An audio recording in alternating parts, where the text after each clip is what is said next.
Manny Vellon, our product manager for Windows Presentation Manager, is now going to slow the pace down to the introductory level to demonstrate Windows 2.0 for the first time.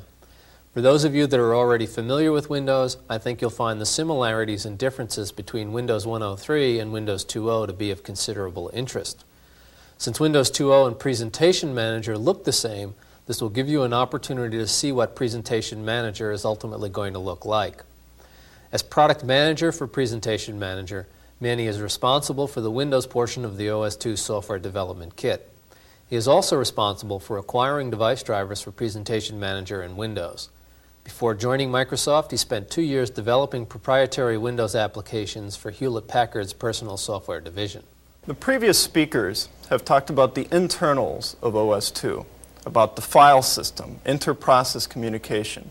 They've talked about how you as software developers see the operating system.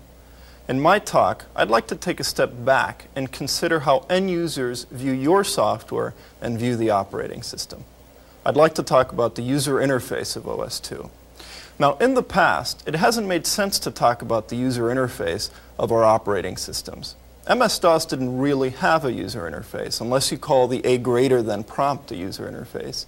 In general, each software developer, each company, decided what user interface to employ in their application programs. As a result, a variety of different user interfaces proliferated in the MS-DOS market. With OS2, with the Windows Presentation Manager, we think that things will be different.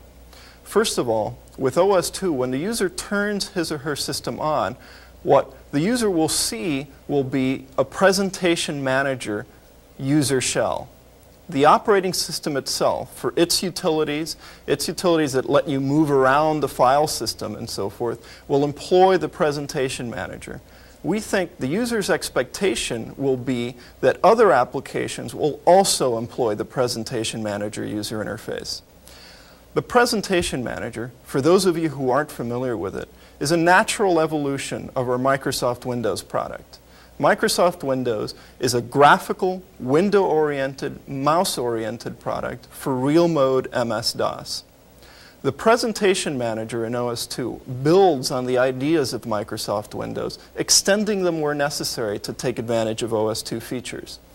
Thus, by the end of my talk, I hope to have addressed these objectives.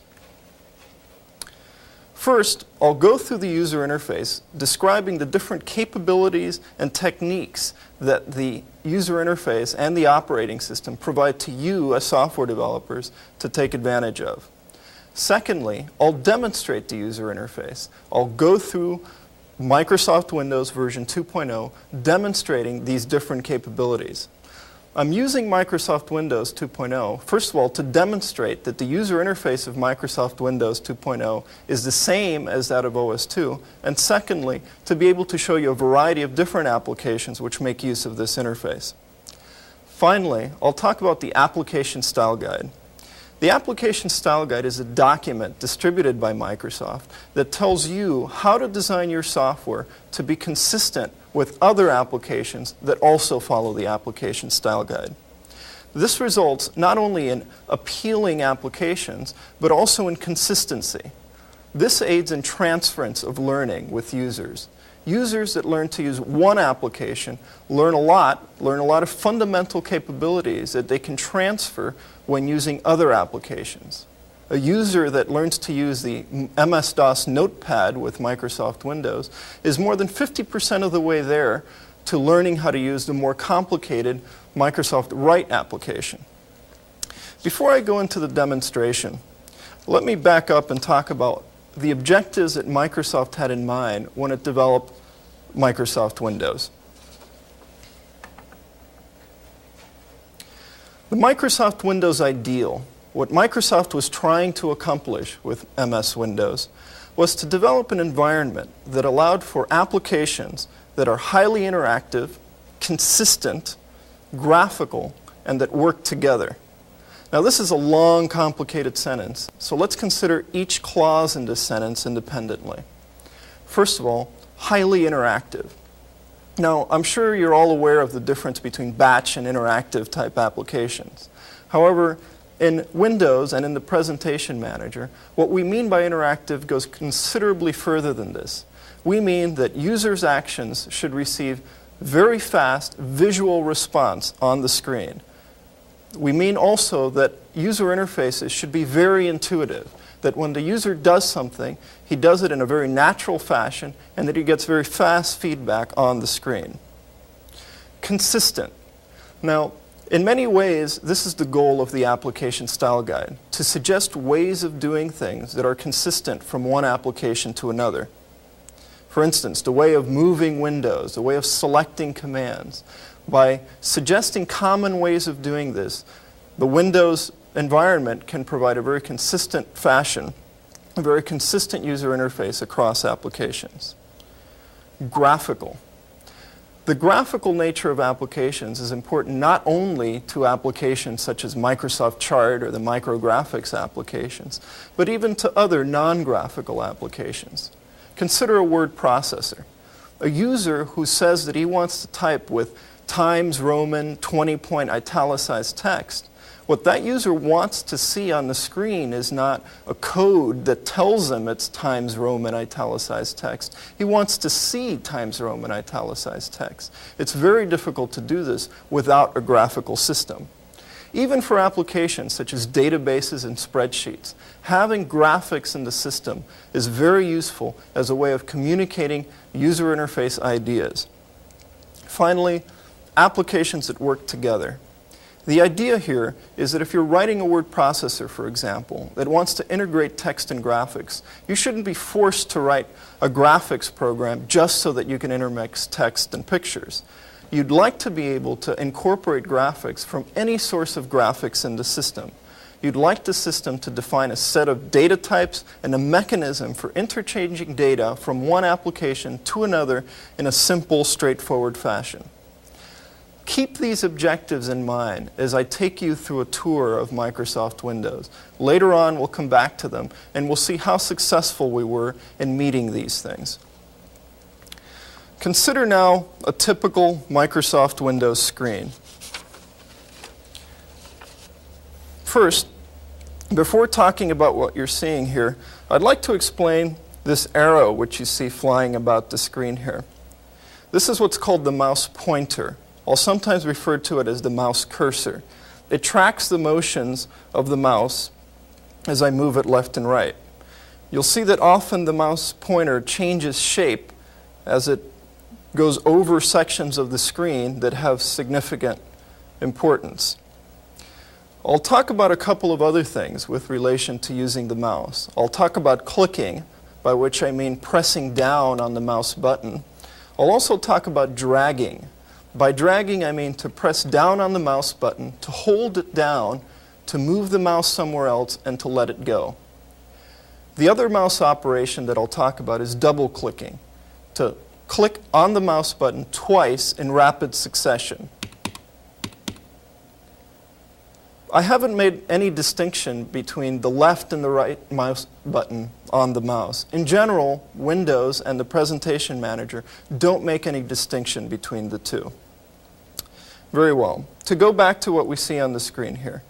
Here are three windows. In this case, they correspond to three different applications. From what you can see that Windows is a multitasking system. We have three windows, three applications running on the screen at the same time. What can we do with these windows? First, we can switch from one application to another simply by clicking in the appropriate window. This is the MS-DOS Executive. This is the Microsoft Write application, a word processor. And this is the Clock application. We can also move windows around the screen by clicking down on the title bar, holding the mouse button down, and dragging to a new position, then letting go. You can also size windows by doing the same kind of drag operation, but while you're on the border surrounding the windows. Click, drag, and release. Here we've demonstrated Windows' interactive nature, its intuitive, direct manipulation user interface. You don't type cryptic commands, you simply click and drag as you would expect. And we've shown the multitasking nature of Windows. Another way that I could demonstrate the multitasking, for example, is to go down to the right application, and you can see that even as I type in the word processor, that the clock continues to run. Windows is a multitasking system. I've talked about some very top-level things, how to move windows about, how to size them. How do you do anything with applications? Well, you might have noticed in the yellow areas here of these two different applications a variety of words here that seem a lot like commands, or they seem like they might lead to commands. Well, indeed, what that area is called, it's called the menu bar. The menu bar contains a variety of commands. To execute a command, once more, you do the intuitive thing. You press down on it with the mouse. Let's press down on the view command to see what happens. Underneath it has appeared something which we call a pull-down menu. It's called a pull-down menu because to execute one of the commands on that menu, you pull down to the one you want, and then you release. We've just executed the view long command, which lets us view the file system in a long format instead of the short format. Let's execute the view short command. Okay, so you can see how the menu bar is used to select commands inside an application. There's actually another menu bar that you don't see, another pull-down menu that you don't see. To get to that pull-down menu, you click not on the menu bar, but on this icon up here in the upper left-hand corner of the application. This icon is called the control icon.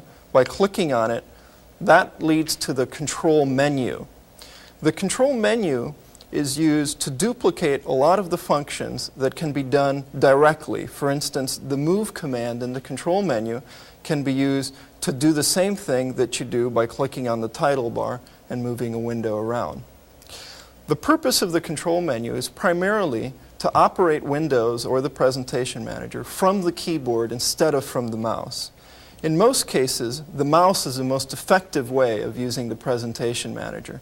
In some cases, however, for instance, when you're in a word processor, it may be inconvenient to move your hands away from the keyboard. You may prefer to do things from the keyboard instead. Let me demonstrate how you would do something like sizing a window from the keyboard. We're in the MS-DOS application, the MS-DOS Executive. To size a window, we bring up the control menu. We do that by pressing Alt and then the space bar. In fact, the shape of the control icon is somewhat like a space bar to act as a mnemonic aid to remember that Alt space is how you get to it. Having brought up the control menu, we can move down with the cursor keys to the size command and press Enter. You can see how the mouse pointer has changed to a four-headed arrow. If we press the right arrow, that selects the right border, and now we can move the right border with the arrow keys and press Enter. In general, almost everything that you do from the mouse, you can also do from the keyboard. In most cases, the mouse is preferable. However, there are some circumstances where the keyboard is more convenient. Let me talk about window states now. The three windows which you see on the screen now could best be called normal windows. Let me compare these normal windows to some other windows. First, in the upper right-hand corner of these windows, you see these two icons, an up arrow and a down arrow. Let's click on the up arrow to see what happens. When we click on the up arrow, the window that I clicked in has now taken up the full size of the screen. This is called the maximize operation. The other windows are still there. The applications are still running. You can imagine that those applications are running behind this window. They're still active, but they're not visible. You might also notice that the maximize icon has been replaced by a double arrow. This double arrow is called the restore icon. Let's click on that. And you can see that what happens is that the window is restored to its previous state. Now naturally, if the up arrow is the maximize icon, the down arrow is the minimize icon. Clicking on the minimize icon changes a window to its smallest possible size.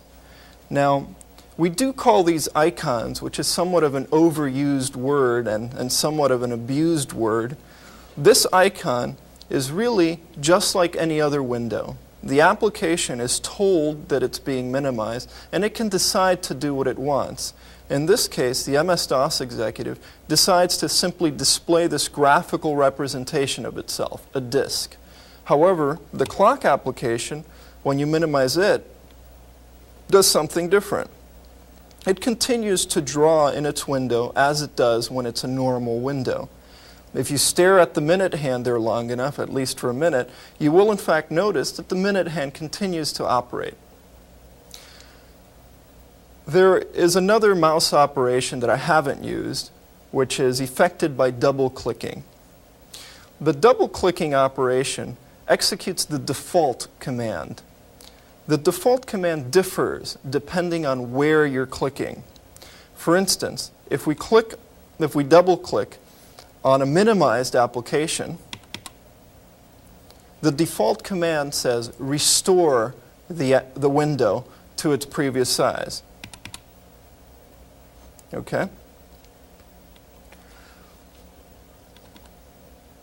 In the MS-DOS executive, however, if we click on a file name, the default command is something different. If we double-click on a subdirectory, it says open the subdirectory. If we double-click on a program,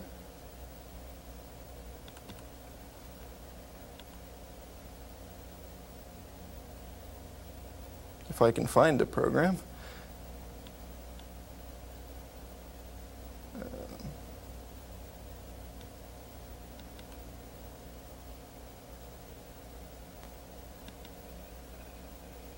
it implies that the program should be executed. Now this might not seem very clear because the operation of the default command depends on where you're clicking. In general, however, the default operation always implies something along the lines of open a directory, open a window, execute a program. The only exception to this is when you double-click on the control icon. Double-clicking on the control icon implies a close the application. If we double-click there, the clock program gets terminated. So these are the different states that Windows can be in. The simple commands that I've demonstrated, namely the view long and view short command in the MS-DOS executive, are somewhat simple examples just because they don't need any further information. You select view long, the MS-DOS executive shows you the file system in the long format. View short does the same thing in the short format. In most cases, however, doing a command often requires additional information. For instance, if I wanted to save this memo that I wrote in the Microsoft Write application, I would select the File Save command. Now you'll notice these dots after the Save command. This implies that something additional is going to happen. Let's select the command and see what happens. What's happened is this other window has appeared. This window is called the dialog box. A dialog box, even though it appears a lot like a window, belongs to another window. This dialog box belongs to the Write application. It's up temporarily. It's a form that you fill out to provide additional information to be able to complete a command. A dialog box can contain a variety of controls inside it. Controls are things like text, an edit box. An edit box is a place where you can type and do some editing operations. You can backspace, you can mark text and delete it, and so forth. Other controls are things like checkboxes. Watch what happens when I click on a checkbox. You can turn the option on, or you can turn it off. Other controls visible here are buttons. When you press on a button, that effects an operation. I selected the Save command. The MS Write application saved the memo in that file name and took away the dialog box because all the information was retrieved. The dialog box is no longer needed. There are some other controls that are useful in dialog boxes. For instance, let's use the file open command to see a different dialog box. The file open command uses something called a list box. A list box shows you all of the options that are available and lets you select one. Let me do something here to show you more options. Here, in this case, the list box is showing you all of the files that are available in that directory. Beside the list box, there's something else called a scroll bar. The scroll bar is another kind of control that lets you move throughout the list box to find the item that you're looking for. You can click on the arrows, or you can click on what's called the thumb to move randomly up and down throughout the list box. You can also page up and page down by clicking alongside the thumb. So, having located the item that we're looking for, you can simply click on the item and press open. There's a variety of other controls. I'll point them out as we move through the different applications that I'll be showing. Incidentally, controls can also be used outside a dialog box. For instance, you'll notice that the right application makes use of scroll bars in its main window. So controls are useful not only for dialog boxes, but also for regular windows as well. I've talked about the low-level details of the user interface, how to execute commands, how to move windows about. There are some higher-level components that I'd like to discuss now. First of all, the MS-DOS executive is an integral part of the Microsoft Windows user interface because it's how the user interacts with the file system. The user can copy files, delete them, rename them. He can execute programs. He can traverse his file system structure. In the Presentation Manager, there will also be a similar program. It'll be called the user shell, and it'll have considerably more capability, but it'll play pretty much the same role. It'll be the user's main user interface for dealing with the file system. Another important program is the control panel. In Microsoft Windows, the control panel is this program here, control.exe. Let's run it and see what its role is. The control panel is a housekeeping program that lets you control a variety of functions. For instance, you can set the time of your system. You can set the date of your system. You can install printer drivers, install fonts, select what printer you want to talk to. Another set of functions that it can perform is to control a lot of the user interface preferences. For instance, if you're left-handed, you may want to switch the operation of the left and right buttons on the mouse. Another thing you might want to do is to change the colors of the system. If you don't like the green background, for example, you can switch it to blue by using the control panel. You can see how the system is changed. Another function of the control panel is to set the border width. You'll have noticed that windows all have these gray borders around them. These gray borders used to resize a window are what's prompted many press people to call this ugly windows. Well, if you don't like that border that's 5 units wide, you can change it. That's my favorite. Or if you don't like them at all, you can always make them very small to keep them out of the way.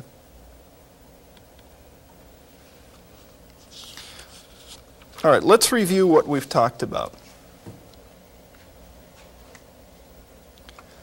I've talked about the low-level details of controlling windows, how to move them about on the screen. I've demonstrated the multitasking nature of Windows and of the Presentation Manager. I've talked about consistency, and I've demonstrated it by showing how command selection, window resizing is consistent from application to application. I've certainly demonstrated the graphical and interactive natures of the system. Have I shown cooperating applications? Well, to a certain degree I have. Certainly the Windows applications, which you've seen, are cooperating in the sense that they're sharing the screen, they're sharing the use of the keyboard, and sharing the use of the mouse. However, Windows goes much beyond that in terms of cooperating applications. I'd like to give you some demonstrations of that at this point. Windows provides mechanisms and data formats for exchanging data from one application to another. Let's look at this memo here in the word processor, for example. Dear Dad, love that new OS2 product. Please send $10,000 to buy a new car. Now, if you had received this memo at Microsoft, you might pull out your checkbook and send $10,000 to your son. The other thing that you might consider doing is maybe selling some stock to accomplish the same thing. Now, not being very quick at math, you may want to use the calculator program, bring that up on the screen, and say, okay, $10,000 divided by, and looking at the Wall Street Journal, you'll know that the price of the stock is about 109.5. 91 shares. Okay, let's round that up to 92 shares.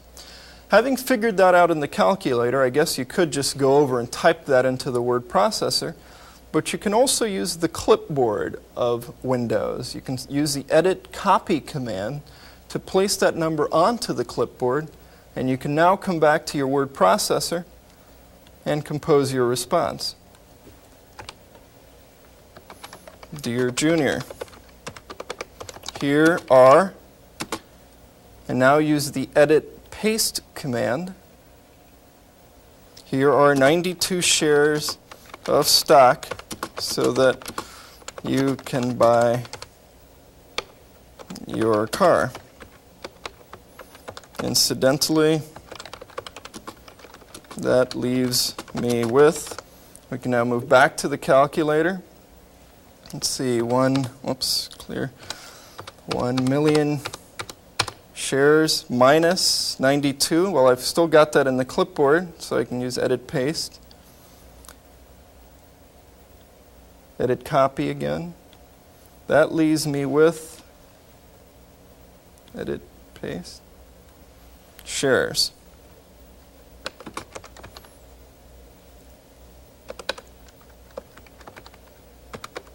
P.S. Get a job. So this is a somewhat simple example, but it demonstrates how information from one application can be moved to another. All of the applications that work with Microsoft Windows, that follow the application style guide, use these mechanisms and use these standard data formats. This enables you, for example, to create a graphical picture with something like MS Paint, to copy that picture onto this clipboard, and then to move into another application like Microsoft Write, type some text, and then paste that picture into the document to get this integrated text and data, to get this cooperation between applications sharing data. This kind of data sharing is useful but somewhat static. After the paste has been done, there's no relationship between the calculator and the word processor. If tomorrow the price of stock goes down, that document will not automatically get updated. I'd have to go and do the same thing. There's another kind of data interchange that Windows makes available to application developers. This is called Dynamic Data Exchange, DDE. Let me give you a demonstration of that. Okay, let me just shut down some of these programs. And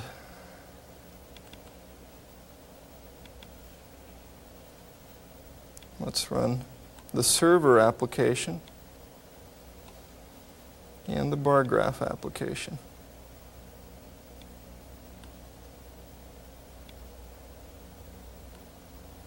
Dynamic data exchange, as the name implies, is a way for two applications to talk to each other, dynamically exchanging data. In the example that I'm showing you here, the server application might be a communications program that interacts with the Dow Jones service, for example, and that extracts the price of stock from that service. The bar graph application might be a program that requests for data from the system saying, I want stock information. Let's start the server and see what happens. The server program is broadcasting data to the whole system. It's saying, I have stock data.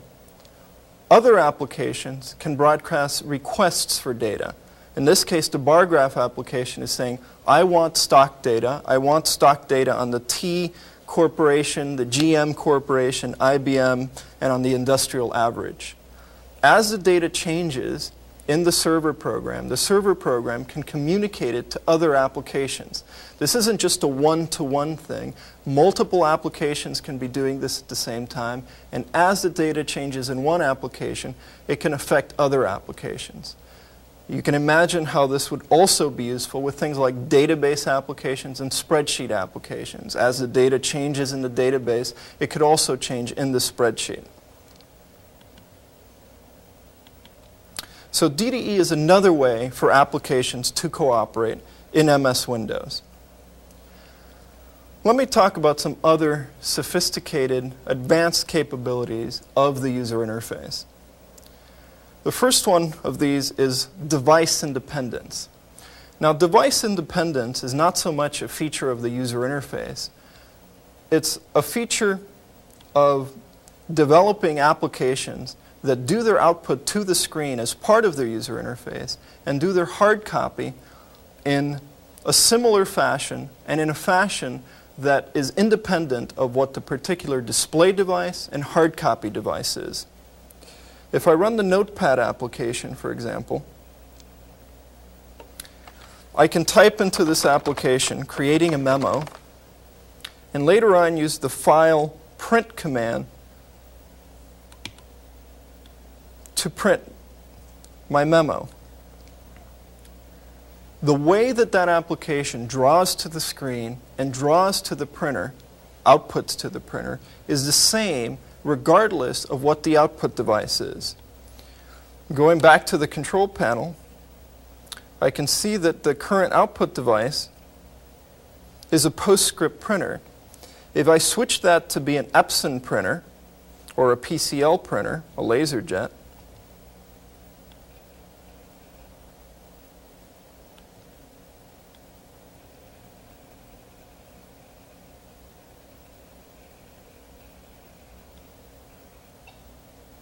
the Notepad application would not have to do anything different. It could output the same way it output to the PostScript printer. MS Windows and the Windows Presentation Manager offer a device-independent way of doing hard copy. This device independence also relates to outputting to the screen. What we're seeing here is an EGA screen. If this were a VGA screen, or if this were a high-resolution monochrome monitor, the applications would do their output the same way.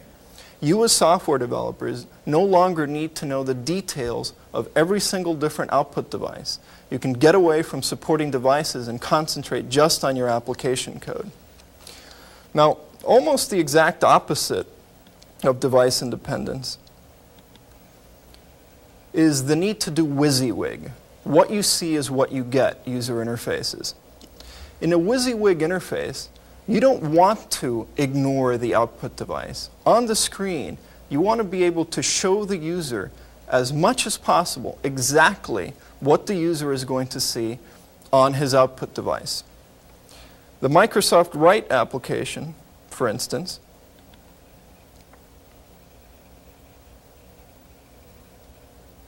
if you choose Helvetica text, italicized, it shows you the wrong thing. Let's try that again.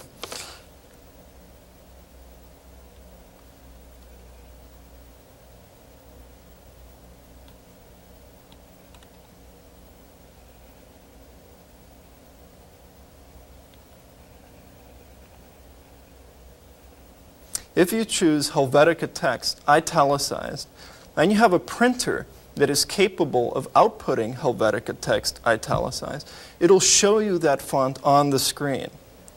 If you use spaces to format your document, if you try to align things in a column, Microsoft Write will try very hard to show you on the screen exactly what you're going to see on the printer so that you can do these alignments and you can format your document as accurately as possible.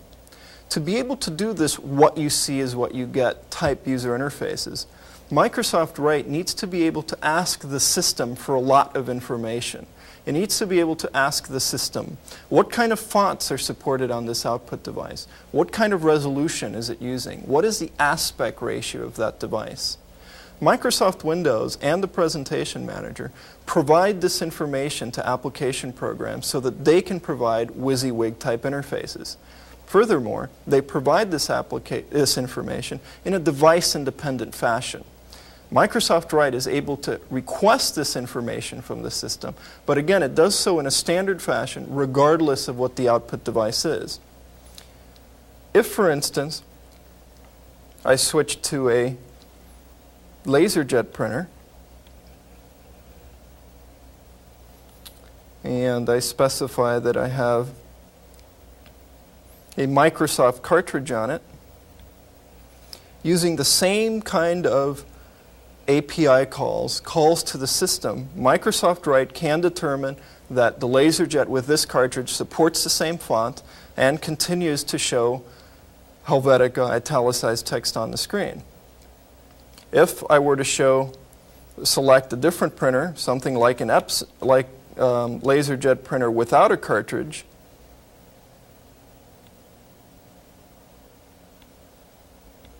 Microsoft Write would detect that this font was unavailable and instead would show Courier font, the only font available on a LaserJet with no cartridge at all. So thus, Microsoft Windows and the Presentation Manager provide capabilities for both device-independent, blind interchange kind of user interfaces and more sophisticated WYSIWYG type interfaces. This concludes the demonstration portion of my talk.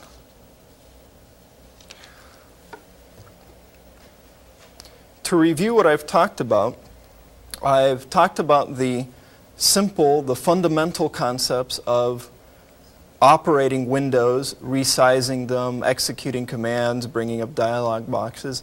I've also talked about the more advanced topics, things like DDE, using the clipboard to interchange data. I've talked about WYSIWYG and device independency. I've demonstrated all of this using Microsoft Windows instead of the OS2 Presentation Manager.